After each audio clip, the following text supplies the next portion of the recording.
Hi guys, so part two of prints. Today we are going to be making our own. It's super easy to do a repeat in Illustrator. So I'm going to show you how. Today I'd like to work on a little cherry print. So what I'm going to do is select my object, right?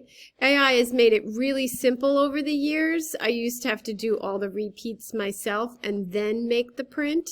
Now you could do object, pattern, make. See how it did my repeat itself? Wait, what just happened?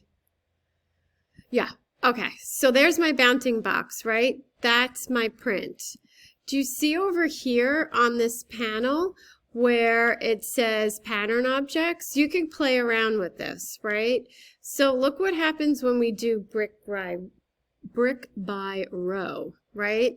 And I don't like how they're all on top of each other. So what I'm going to do is highlight the width and make it a little bigger.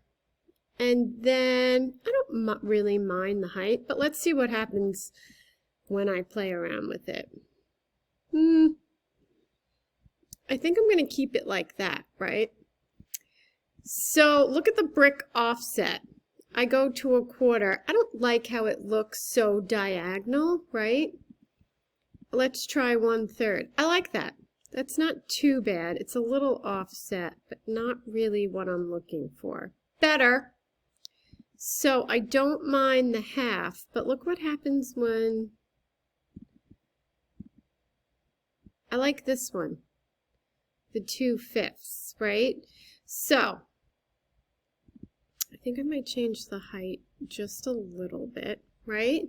And when I'm done and I get it the way that I like it, I'm just going to click done, right? So now I can go over here. Let's just make a box, right? That's the print I was working on before. And there's my print. Super cute, right? What happens if I'm working with a factory and they don't want, this is called a one-way print, where, you know, you have to have the print in a certain direction, otherwise it's upside down, right? Then there's two-way prints where whether you look at it upwards or downwards, the print is the same each way. So it's called a two-way, right? So that's when an object is upside down and upside right, and it's kind of all mixed up. So whichever way you cut the garment, it's going to look the same, right? So I kind of played around with some cherry placements. I added a little polka dot in there too. So what I could do, right? Object, pattern, make. Click OK. It should come up. What's happening? I'm going to select it again.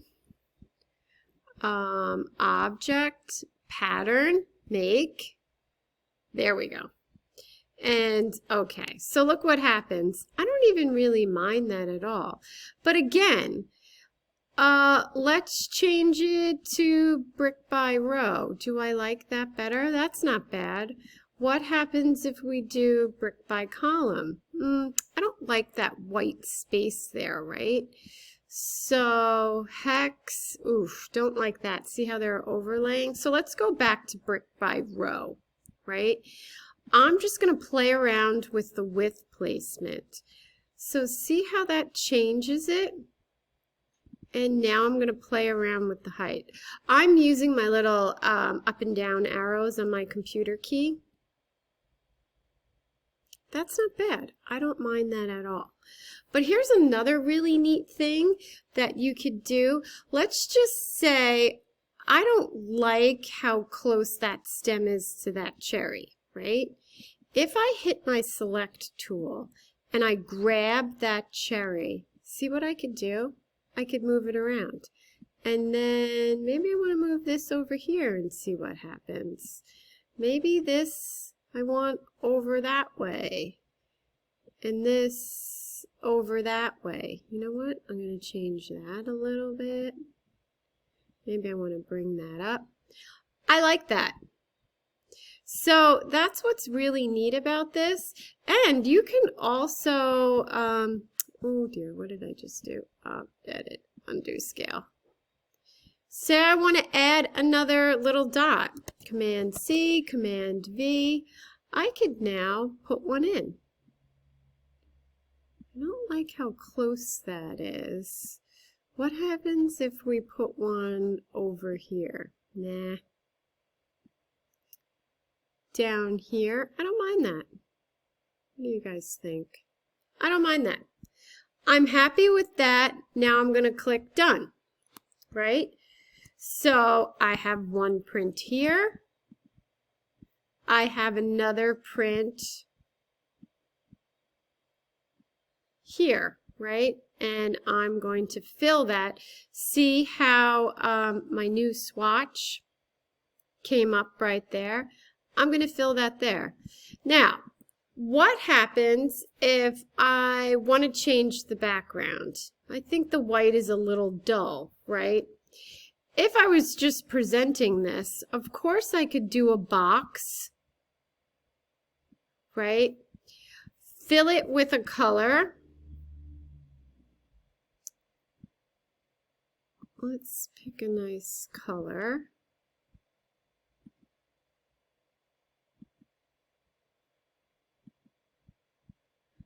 I don't know why that's not working.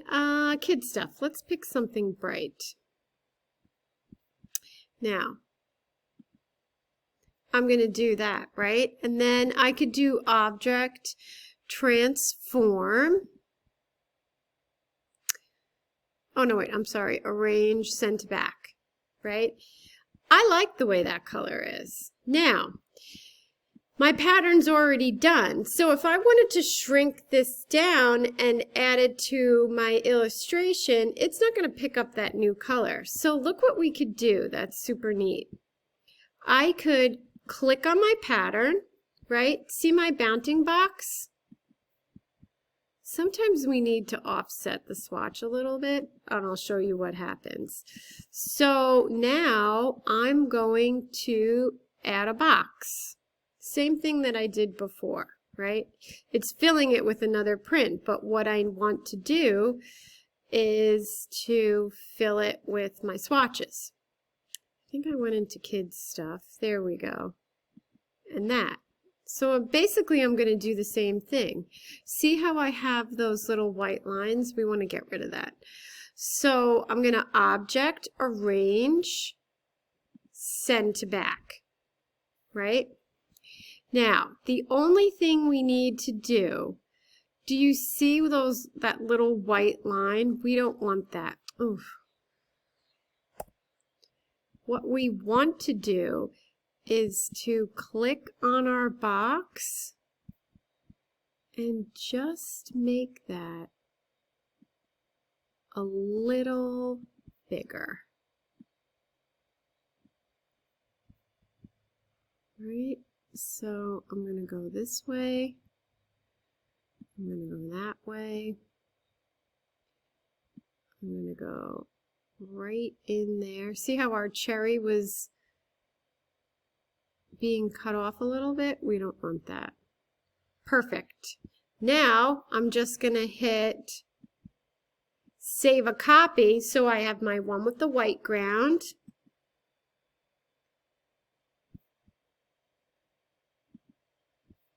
And now it's been added to my swatch panel.